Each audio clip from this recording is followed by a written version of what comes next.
Where do you want to begin? Good morning. Dude, I don't know. There's so much going on right now. This is such a wild week when it comes to all the things that are happening in regards to the market. We had CPI on Tuesday. We got PPI, and it came out this morning at 8:30. We got the Fed decision at 2:30 on rates. We got the Fed talk at 3 o'clock. Plus then you've got what's actually happening in the world, as opposed to what's the forecasters and the investors, and I mean like the large investors, your Goldman Sachs, that are truly affecting how the bond market operates. There's a lot happening. I got okey-doked myself a little bit yesterday. We got some good news, and I posted, "This is great for mortgage rates," and 30 minutes later, I was eating my words, and I was like, "Man, it's tough out there." From a perspective of trying to live with the things that you can't control. And what I mean by that is we saw a 30 basis point increase based on the CPI numbers that came out, which were to be expected, which tells us that today is going to be a pause. But what they've gotten away from is the Fed stopped using pause and they started using skip, meaning that, and that's what they should have been using all along in order to control the market, as opposed to saying pause, which led speculation that there would be a string of decreases in rate down the road. And what we're seeing now with skip is likely going to be a continued pause. I don't see a July increase.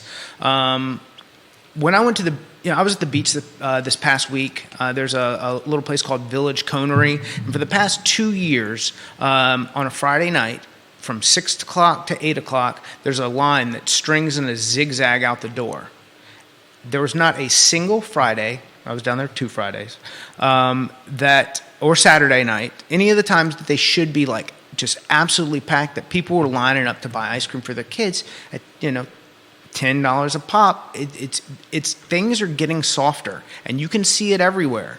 You see it in what you do with small business sales and people who are trying to get out of some of the things that they got themselves into. I see it with the invoice, with the checks coming in when we invoice. Some clients net 10, now 30 to 60 window, and some clients that were the 30 to 60 window are now 90 to 120. And those that were on the cusp of me being like, dude, you can't pay me 90 days in a strong economy. Now I'm like picking up the phone and saying, we may have to assess what's going on. Yeah. I mentioned this, and I'll read this to you. I mentioned this to John Blair on LinkedIn. He's watching right now. Smart guy. I said, I'm curious of your take on this because I trust your opinion. I said, we're in a bull market, right? We're in a bull market from a Wall Street standpoint. It's because they post these bogus. So they used to. I'll say this. I'll let you jump back. Please. Unemployment numbers used to mean something, but they're self-reported. So the abuse of unemployment through COVID and the fraud that was related to that, investors no longer give that they don't give respect to the number anymore. But they are giving respect to these job opening postings from publicly traded corporations who inherently are your most, let me say it, the people who are abusing the unemployment system. There was a ton of fraud there. It screwed the numbers up.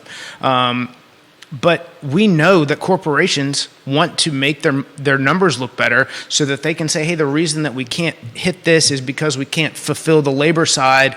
But unemployment's steadily growing. It's steadily growing. And this is where people fall off the rolls, and so many people don't qualify because they're trapped in the gig economy anyways. There is a huge part of the labor market that's being manipulated that should be affecting what we're seeing in the bond market. That's just not. I agree with that. That married to what's happening with the M2 money supply had a 35% increase through the COVID process, and then now the tightening has taken the majority of that money off the table from the low-end service consumer. And what I mean by that is your consumer who makes less than $100,000 a year is already growing credit card debt and has given that money to the people who rake those funds, meaning corporations. There's a ton of that money that's found its way into the system where it's not coming back out. So everything is a lot softer than what it's being given credit for currently in the bond market, currently by the Fed. I think we've reached a point to where not only have we seen the peak of inflation, I still unfortunately stand behind there's a black swan event. It's only a matter of time, and we're not going to get a soft landing as they would like us to be led to believe. I